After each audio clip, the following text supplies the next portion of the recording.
Hola, ¿cómo le va? Soy Alberto Morosino y le doy la bienvenida a esta nueva edición de Títulos de Primera. Nos vamos a meter en la historia. Bueno, nos van a meter en la historia realmente. Yo, los historiadores, un hijo profesor de historia, amigos que hacen historia, que han hecho historia, muchos amigos que han hecho historia, tanto en la política como en lo que hace a la profesión, a esta profesión del periodismo. Y entre ellos está Alejandro Taureira. Taureira, pues yo, a ver, según como lo nombre, por ahí me da vasco o por ahí me da italiano. Vamos a ver por dónde anda la cosa. Él tiene un hijo nuevo. Es un hombre que tiene unas canas, pero tiene un hijo nuevo. Tiene un hijo nuevo. Es joven, pero tiene un hijo nuevo. Ese hijo es este.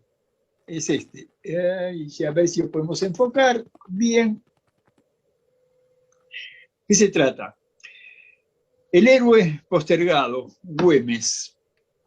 Y ahí él tiene le han hecho la salvedad en la editorial de ponerle dos prólogos. Y tener dos prólogos, pesa mucho eso, pesa mucho. Hernán Brienza es uno de ellos y el otro tiene sangre de Martín Miguel de Güemes, es Martín Miguel Güemes Arruabarrena, vasco si los hay. Bueno, vamos a dejar toda esta charla de apertura para meternos directamente en el libro, pero también para meternos con Alejandro. Alejandro, ¿cómo estás? ¿Cómo estás, Alberto? Un gusto estar en tu programa otra vez.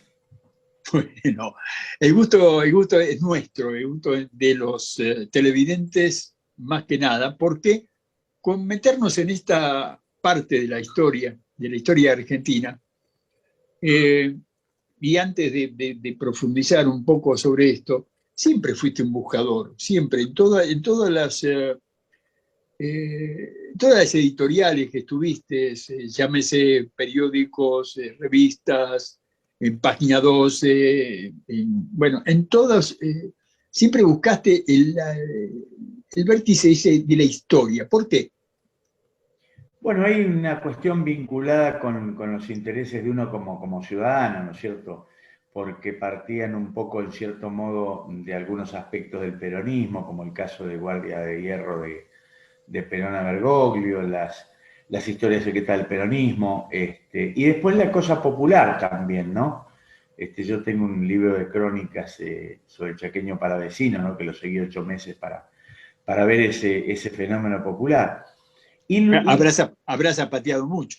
sí, no sabés lo que tuve que zapatear, porque en el Chaco salteño, en Catamarca, en los festivales, en esas cosas que... no, en la Salada, he estado con el chaqueño en la Salada, en los recitales de él, ahí con ese público tan particular encima, donde no hay demasiado resguardo para el artista y el tipo va y se mete, ¿no?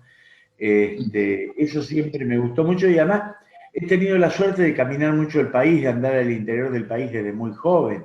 A los 22 años yo estaba en Santiago del Estero en la campaña. Me llevaron unos compañeros de la CGT, porque había que, estoy hablando del año 1972, a denunciar unos tipos que maltrataban a la gente, ¿no? Y ir a los pueblos pequeños, he visto chicos que cuando veían pasar un ómnibus salían corriendo porque se asustaban en pueblos de calles de tierra. Entonces uno va aprendiendo eso y la experiencia con la gente es maravillosa. Y de ahí uno va a la historia, porque de ahí a Güemes vos decís, bueno, un chico que se asustaba a pasar un colectivo porque no vivía en el año 72 viendo eso, imagínate un tipo en Salta de 1814, ¿no? Viendo a un líder como Güemes. Entonces eso me fue haciendo un espíritu, digamos, en gran medida, yo creo que el contacto con el pueblo de muy chico, yo viví en el campo, en regiones, zonas muy pobres, y donde aprendí a agradecer haber sido pobre, ¿viste? Por lo que yo he aprendido tanto ahí, digo, el saber lo que es una comida magra, pero además compartida, un asadito sencillo entre amigos. ir a velorios donde se hacían asados para despedir a los que fallecían. Entonces, en Bueno, eso... vos sabés que la mayoría de mi generación, por lo menos, no de la tuya, porque vos sos mucho más joven, pero digo, Sí, yo creo que al revés. digo, la mayoría de los periodistas, el mayor porcentaje de esa generación periodística venía del pobrerío, Más bien, sí. venía del pobrerío. ¿Por qué? Porque además, uno cuando se metía en las crónicas, metía parte de su pasado. ¿Por qué? Porque había vivido la calle, había vivido los lugares, había vivido los pueblos, el interior, la misma capital con sus cosas buenas y sus cosas malas, muchas veces más malas que buenas. Había pasado la hambruna, había pasado la olla, había pasado por la sopa de fideos como único Ah, alimento nocturno, el mate cocido, el pan con manteca, el dulce hecho por la mama.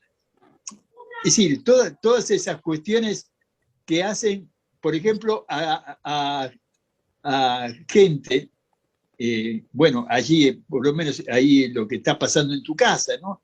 Es decir, mi la señora gente, claro, claro, que viene y te charla. Es decir, toda esa intimidad, nosotros la volcábamos precisamente ahí, la volcábamos en esa crónica que se hacía. Dicen, che, qué maravilloso, cómo escriben, qué imaginación que tienen. No, imaginación, realidades que volcábamos en esas páginas.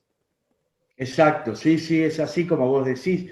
Ahí uno se encontraba con cosas de la realidad que tenían que ver con lo que uno había mamado, digamos, en su existencia, ¿no?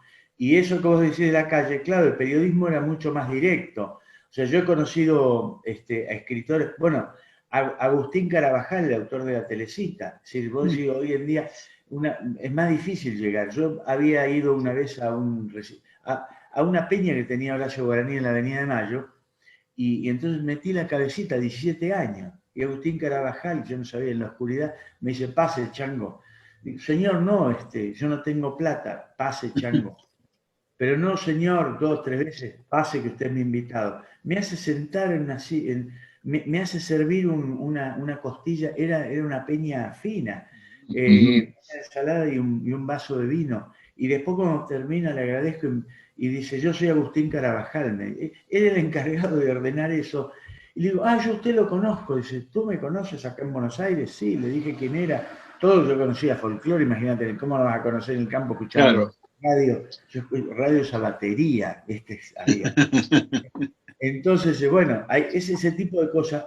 Hoy es más difícil que ocurra, ¿no? Es decir, hay una... Bueno, pues tenemos que, es decir, nosotros recordamos esos momentos y ese pasado, pero también estamos adaptados a esta realidad. Si no estuviéramos adaptados a esta realidad, no podríamos hacer esto que estamos haciendo, ¿no? Exacto. Y ahí donde viene, bueno, aparece una cosa, otra, un día aparece Güemes. Me llama ahí Hernán Brienza, porque eso es la convocatoria, una editorial nacional, realmente la primera vez que yo trabajo con ellos, de una seriedad y un cuidado de la cosa. Claro, ellos querían tener un libro de Güemes para la fecha del bicentenario. Bueno, ¿te animás a hacerlo? Claro, por supuesto. Nosotros somos periodistas que accedemos a la historia, que podemos hacer, porque tenemos mucha experiencia de escritura, de andar, de la cosa más de lo sencillo, ¿no es cierto? Y De ahí, bueno, vida, ahí me una metí con... experiencia, una experiencia de vida. Claro, claro. Somos hombres de oficio, porque muchas veces me dicen, alguna vez me dijeron con Guardia de Hierro, dicen, no, está tan bien escrito, vos sos académico. No, soy un periodista de oficio. Soy un carpintero que trabaja con palabras. Entonces, recordé al Cuchi, algunas cosas que se decía. Y entonces se me ocurrió, soy un carpintero que trabaja con palabras. Y eso, entonces lo vuelco ahora con Güemes el héroe postergado. Voy ahí al camino ese, de ese maravilloso hombre que fue forjando una historia de vida como vaqueano, como hombre del monte, como hombre de la quebrada, de la puna, como hombre del Chaco, porque Salta, ahora con el chaqueño, pues se aprendió mucho, Salta tiene Chaco también, sí, claro, pues ¿cómo el chaqueño de Salta? Si el Chaco es Chaco, no, No, Salta no, no. tiene Chaco en la zona allá del noroeste, de Santa Victoria Este, Santa Victoria Oeste, toda esa zona. Y Güemes había andado ahí, Güemes había caminado eso, el Alto Perú. Entonces, ¿qué pasa? La historia lo niega, lo va negando. Lo Vos sabés niega. que leyendo tu libro, así dando un repaso a la historia, pero la historia la haces muy, muy periodística. Es decir, ahí pasa el periodismo, ¿no? No es leer historia, sino es que meterse en la historia de alguien que venía de cuna, de buena cuna, y se mete precisamente en algo que estaba como vedado por los terratenientes, meterse con la gente. Exactamente, exactamente. No había que meterse con ellos, sin embargo, Güemes va y se mete. Pero además, siendo Mitre nos cuenta de que era un hombre inculto, gangoso, que no tenía formación, poco adicto a la disciplina. Y entonces empezamos a bucear la historia, los historiadores salteños, Atilio Cornejo, Bernardo Fría, Martín Miguel Güemes Arroa Barrena, y empezamos a encontrar que no, era culto, tenía una formación. Imagínate que en ese tiempo las universidades eran Chuquisaca, Córdoba, por ejemplo, ¿no? Que tenían 300, 400 años de antigüedad. Entonces estaba formado por tipos muy pesados, sabía historia militar, conocía las historias, tenía una formación cercana a los hombres que en la antigüedad recorrió el general Perón posteriormente. Entonces el tipo tenía formación. Tanto es así que a los 21 años, en Buenos Aires, en la Reconquista, 12 de agosto de 1806, Santiago Liniers, gran conductor de ejércitos y milicias, lo llama y le dice: joven, ¿ve ese barco que está ahí encallado en el Retiro de Justina? Se había encallado por el Río de la Plata. Nosotros conocemos algo de Río, tiene 3 regímenes de marea diaria, no tiene 2. ¿No es cierto? Nosotros tenemos esas curiosidades. Y a su vez era fangoso por el limo que tiene hoy mismo el Río de la Plata, gracias al Pilcomayo y al Bermejo. Entonces, el barco se queda parado ahí. Y Santiago Liniers le dice: usted maneja los caballos, es vaquiano, bueno, subes ese barco y venza a los ingleses, hay que sacarlos de ahí. Él va con un grupo de soldados formados y todo, y aliados a sable y coraje, los vencen rápidamente, una batalla rapidísima. Bueno, el episodio para Buenos Aires no quería, digamos, el unitarismo en ciernes, que todavía no existía, no quería el enfrentamiento con los ingleses, querían abrir el campo, que se fueran los españoles para que vinieran los ingleses. Güemes y Liniers querían que se fueran los españoles y que se fueran los ingleses.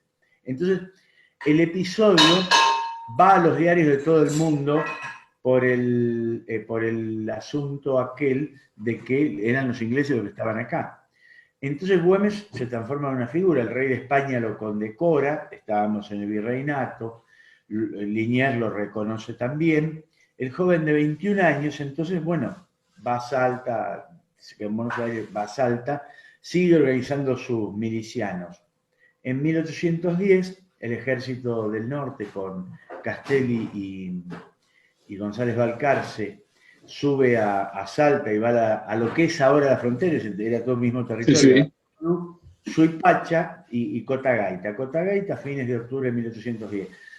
Se pierde esa batalla porque Güemes ve que los españoles están muy bien pertrechados, tira unos tiros, retira su fuerza, en realidad derrota es una retirada eficaz. Viene Suipacha, 7 de diciembre de 1810, Güemes llama a sus soldados, los lleva al río que está en Suipacha y le dice: muchachos, en esa margen está barroso y es pantanoso, los caballos se van a quedar adentro, nosotros no vamos ahí, vamos al otro margen. Los obligamos a que se coloquen ahí. Los esperan ahí los españoles, que no venían de una fiesta de fin de semana, sino de pelear con Napoleón, con grandes generales y estrategas, no conocen el terreno, van y se meten en el fango. 15 minutos aproximadamente le llevó vencerlos a Güemes. Bueno, hizo lo mismo que hizo Napoleón. Es decir, se encontraron con otro Napoleón. Claro, exacto. Sí, Napoleón manejaba mucho esos tiempos, claro. Exacto. Napoleón se iba a la cima, observaba al enemigo abajo y ahí hacía la estrategia para que atacaran sus hombres. Y dejaba precisamente empantanados al enemigo.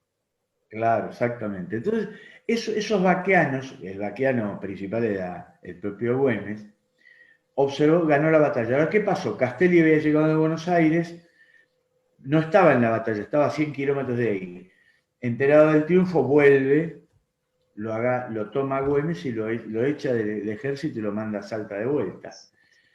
Así nomás, sin más. En la historia te dicen también, o sea, ya lo que se demuestra ahí es que Güemes era disciplinado, que no era gangoso, hablaba, se lo entendía perfectamente, no tenía ninguna enfermedad terminal y no era enemigo de la disciplina, todo lo contrario. Lo echan del ejército, Castelli se hace cargo y termina, porque no era un militar y a su vez era un pésimo, no era conductor, era un jefe que mandaba. O sea, nosotros que sabemos de esto en los lugares donde hemos movido, sabemos lo que es un jefe y lo que es un conductor. Los jefes dan órdenes, los conductores conducen. Los terratenientes aquellos y los terratenientes que sufrimos nosotros. Exactamente. Entonces Güemes queda en Salta, echado del ejército, Castelli asume el triunfo como si hubiera estado en la batalla, en los partes de Buenos Aires, y Güemes recibe su primer golpe, digamos. Sin embargo, Güemes vuelve a Salta y conociendo la historia sigue formando su ejército, trabaja un día, otro. Hay un incidente con Belgrano, que yo prefiero casi pasar por alto, es una interna por los soldados, todo eso, lo saca, lo manda a Buenos Aires, bueno. Pero ahí empieza a verse lo que es una conducción. San Martín, cuando vuelve hacia 1814 al Ejército del Norte, lo primero que hace dice, no, este hombre no puede estar afuera, Güemes venga. Lo único con Belgrano entabla una relación que dura hasta la muerte de Belgrano, maravillosa de colaboración y todo, y se van para el norte. Con San Martín y Belgrano, con él, Güemes es gobernador de Salta, Salta era Salta, Jujuy, el Alto Perú, sí, sí. Y Antofagasta llegaba al Pacífico. Una de las cosas que llaman mucho la atención del libro. ¿Cómo? Te dicen claro, exactamente. ¿Cómo? Argentina, digamos, las Provincias Unidas llegaban al Pacífico, claro, por supuesto. Entonces San Martín y Güemes trazan una estrategia que era, San Martín llegaba por el Callao, por el Pacífico a Lima, y Güemes entraba por el Alto Perú, porque el ejército español no era moco de pavo, ¿no? Como se dice. Sí, sí. Entonces, ese es el camino que emprende Güemes, no era como dice Nietzsche, el tipo que cuidaba la frontera. No, el gendarme, ¿no? El gendarme que estaba en la frontera. No, era un conductor político-militar. Ahora bien, al mismo tiempo, él establece el fuero gaucho, que es un estatuto en el que establece las leyes para los hombres que van al ejército, que estaban luchando por la independencia. Entonces él establece que no se los puede tocar en sus arrendamientos pequeños donde explotaban el campo. Los afrodescendientes dejan de ser esclavos y son hombres libres. Y una serie de medidas que eso, fíjate vos la progresión que tiene, que eso va a ser recogido por un Güemes en 1930 aproximadamente, para hacer las bases del Estatuto del Peón de Campo de Perón. Claro, en 1930, golpe de Estado, Uriburu. Uriburu era salteño como los Güemes. Los Güemes eran federales y después fueron irigoyenistas y después peronistas. Entonces, siendo irigoyenistas, presentan el estatuto. Gente de alta sociedad. Se lo rechaza Uriburu naturalmente, pero Perón, que estudia Güemes profundamente en su carrera militar, toma la base de Güemes y hace el estatuto de peón de campo. Mirá lo que es la historia. Pero volvemos... Lo que es hoy Huatre, ¿no? Exacto. Unión de Trabajadores de... Claro, y a su vez Perón a su vez, vos lo ves que lo que es de muchos conductores devienen los nuevos conductores, ¿no? Entonces Güemes trabaja en Salta como gobernador y tiene a Macacha Güemes, su hermana, como la gobernadora en tiempos que él no estaba. Él no estaba y estaba Macacha acá, allá, yendo de un lado a otro.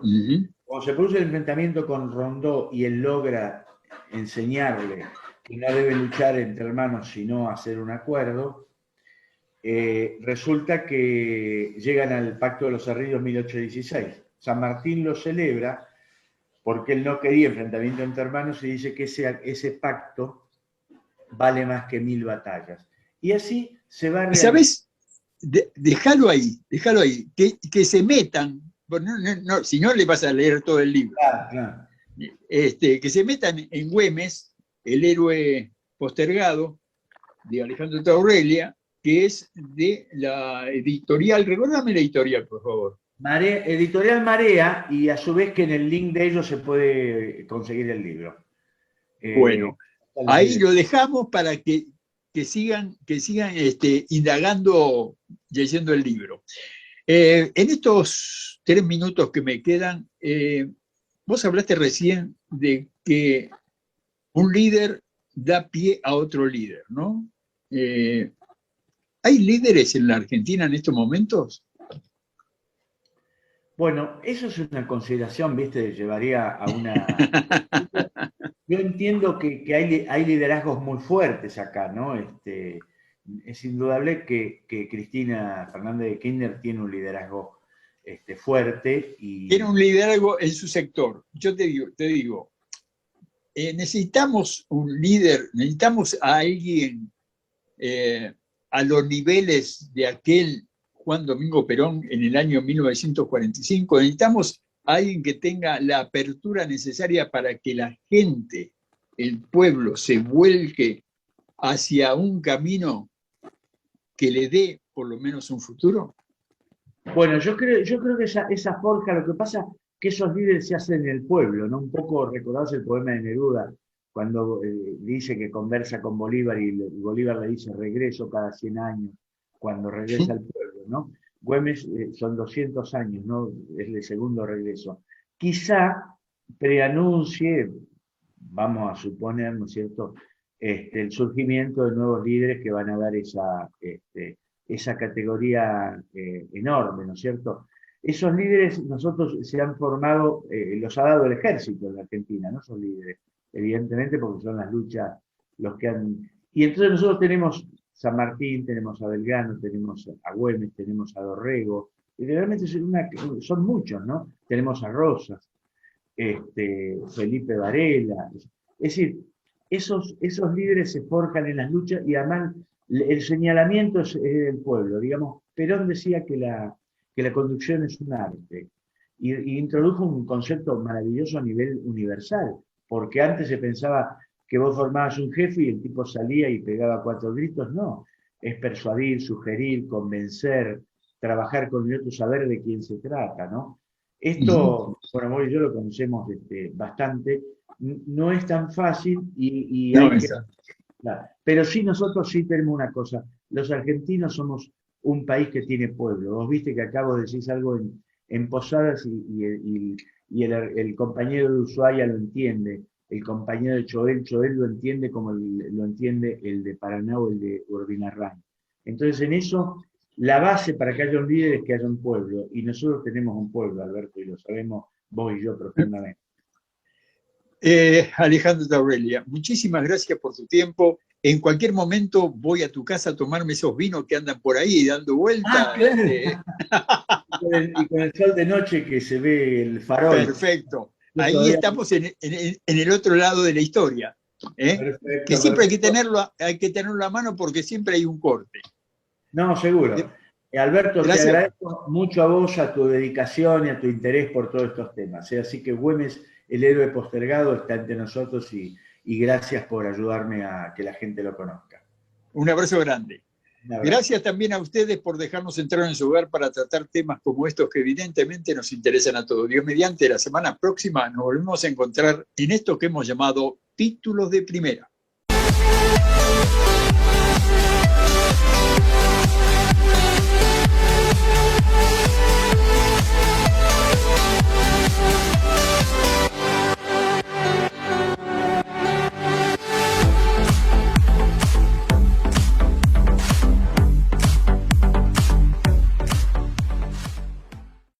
ANDAR, Obra Social de Viajantes Vendedores de la República Argentina. Planes de salud para empleados en relación de dependencia, monotributistas y particulares. Solicita un asesor comercial al 0810-345-0184.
ISV, Instituto Superior de Viajantes. Carreras comerciales con títulos oficiales. Validez nacional. Informes e inscripción al 0800-345-4373.